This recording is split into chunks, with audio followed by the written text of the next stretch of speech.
첫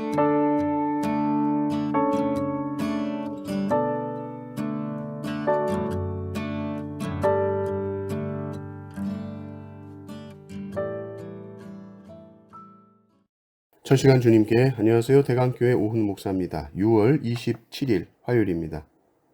하나님 우리에게 주신 말씀은 레위기 26장 14절에서 33절까지 말씀입니다. 그러나 너희가 내게 청종하지 아니하여 이 모든 명령을 준행하지 아니하며 내 규례를 멸시하며 마음에 내 법도를 싫어하여 내 모든 계명을 준행하지 아니하며 내 언약을 배반할진대 내가 이같이 너희에게 행하리니 곧 내가 너희에게 놀라운 재앙을 내려 폐병과 열병으로 눈이 어둡고 생명이 쇠약하게 할 것이요 너희가 파종한 것은 헛되리니 너희의 대적이 그것을 먹을 것이며 내가 너희를 치리니 너희가 너희의 대적에게 패할 것이요 너희를 미워하는 자가 너희를 다스릴 것이며 너희를 쫓는 자가 없어도 도망하리라. 또 만일 너희가 그렇게까지 되어도 내게 청종하지 아니하면 너희의 죄로 말미암아 내가 너희를 7배나 더 징벌하리라. 내가 너희의 세력으로 말미암은 교만을 꺾고 너희의 하늘을 철과 같게 하며 너희의 땅을 놋과 같게 하리니 너희의 수고가 헛되을지라. 땅은 그 산물을 내지 아니하고 땅의 나무는 그 열매를 맺지 아니하리라.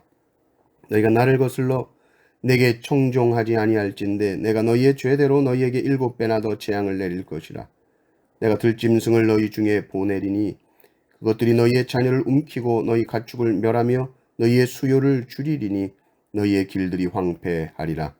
이런 일을 당하여도 너희가 내게로 돌아오지 아니하고 내게 대항할진대 나도 너희에게 대항하여 너희의 죄로 말미암아 너희를 7배나 더 치리라. 내가 칼을 너희에게로 가져다가 언약을 어긴 원수를 갚을 것이며 너희가 성읍에 모일지라도 너희 중에 연병을 보내고 너희를 대적의 손에 넘길 것이며 내가 너희의 의뢰하는 양식을 끊을 때에 열 여인이 한 화덕에서 너희 떡을 구워 저울에 달아 줄이니 너희가 먹어도 배부르지 아니하리라.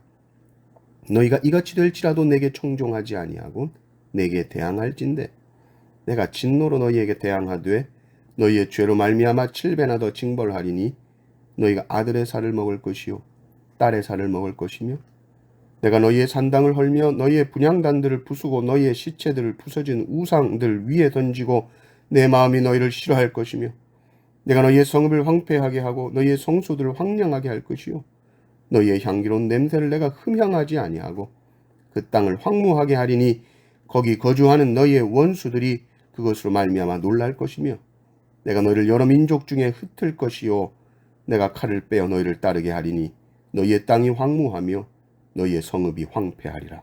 아멘. 레위기 26장은 축복과 저주가 같이 나옵니다. 어제 본문은 축복의 말씀이 나왔었습니다. 하나님의 말씀에 순종하면 복을 줄 것이다. 풍요의 복을 줄 것이다. 평화의 복을 줄 것이다. 하나님이 함께 하시는 복을 줄 것이다. 그러나 말씀을 무시할 때는 하나님의 말씀을 청종하지 않을 때는 어떻게 되느냐? 징계를 받을 것이다. 오늘 말씀이 그렇게 말하고 있습니다.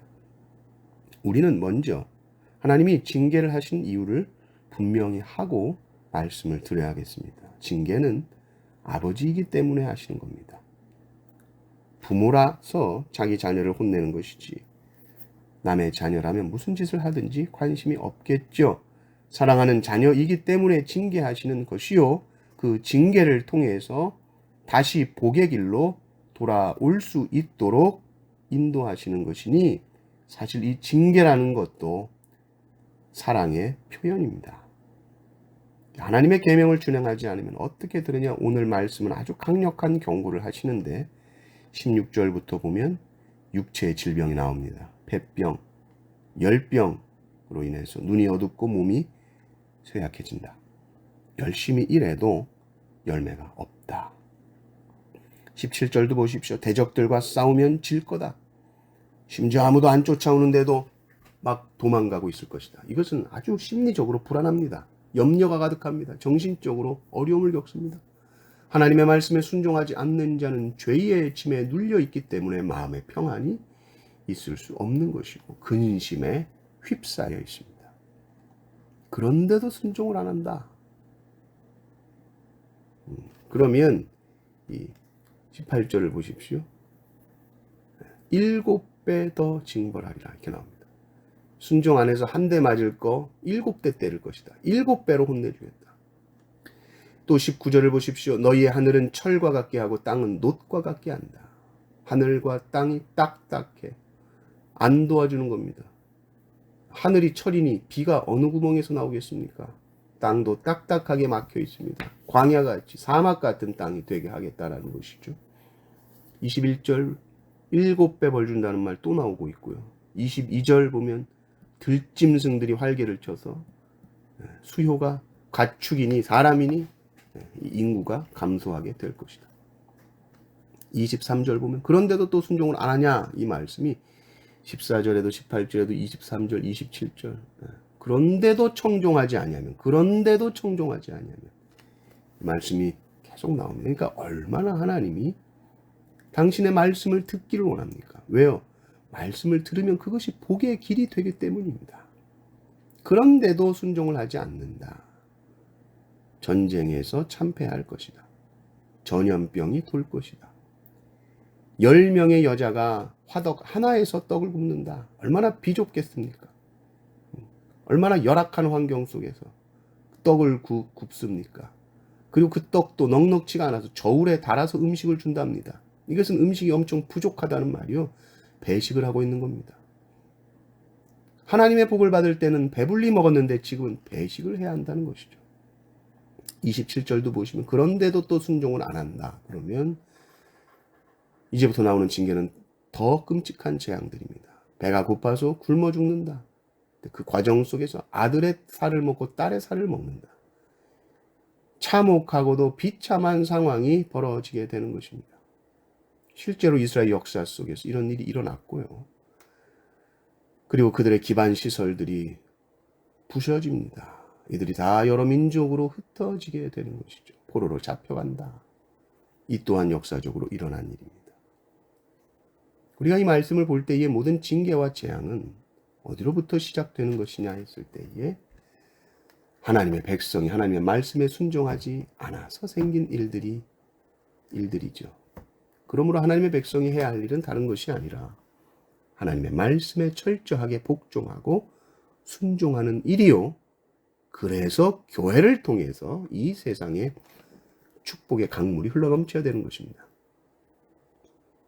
이웃들이 교회가 들어온다 그러면 환영을 하고 반겨야 하는 것이죠. 교회로 인해서 세상이 복을 누려야 하는 것입니다.